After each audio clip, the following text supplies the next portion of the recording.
நாங்கள் வந்து ஸ்கூல் குழந்தைகளை வந்து மார்க்குக்கு மட்டும் முக்கியத்துவம் கொடுக்காம ஓவராலாக அவங்க வந்து டெவலப் பண்ணுறது எங்களோட மெயின் எய்மாக வச்சுட்டு இருக்கிறோம். எங்கள் குழந்தைங்க வந்து ஸ்போர்ட்ஸில் வந்து நிறைய அச்சீவ்மெண்ட் பண்ணியிருக்கிறாங்க. நேஷனல் லெவலில் நிறைய அவார்ட்ஸ் வாங்கியிருக்கிறாங்க. எங்கள் ஸ்கூல் குழந்தை ஒரு 2-3 வருஷம் தொடர்ந்து தமிழ்நாடு டீமுக்கு கொக்கோ டீமுக்கு வந்து கேப்டனாக இருந்து சிறப்பாக பண்ணியிருக்கிறாங்க. உலக சாதனை பண்ணுவோம் 25 வருஷங்கிற போது அப்படியே டபுளாக வந்து 50 சாதனைகள் பண்ணுவதற்காக முயற்சி எடுத்தோம். அதில் வந்து குறிப்பிட்டு சொல்லணும்னா எங்களுடைய குழந்தைகள் வந்து 135 பேர் அவங்களுடைய கற்பனை திறனை வெளிப்படுத்தும் விதமாக வித்தியாசமான புத்தகங்களை வெளியிட்டார்கள். அந்த புத்தகங்கள் எல்லாமே ஒரு 4 வேர்ல்டு ரெக்கார்டு வந்து அப்ரிஷியேட் பண்ணி எங்களுக்கு அந்த எல்லா குழந்தைகளுக்கு அவார்டு கொடுத்துருக்குறாங்க.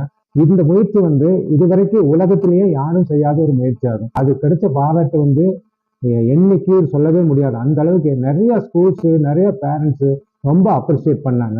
ஸோ இது மாதிரி எங்களுடைய திறமைகளை அதிகமாக கொண்டு வர்றது தான் எங்களுடைய ஸ்கூலோட முக்கியமான நோக்கமாக இருக்கிறது.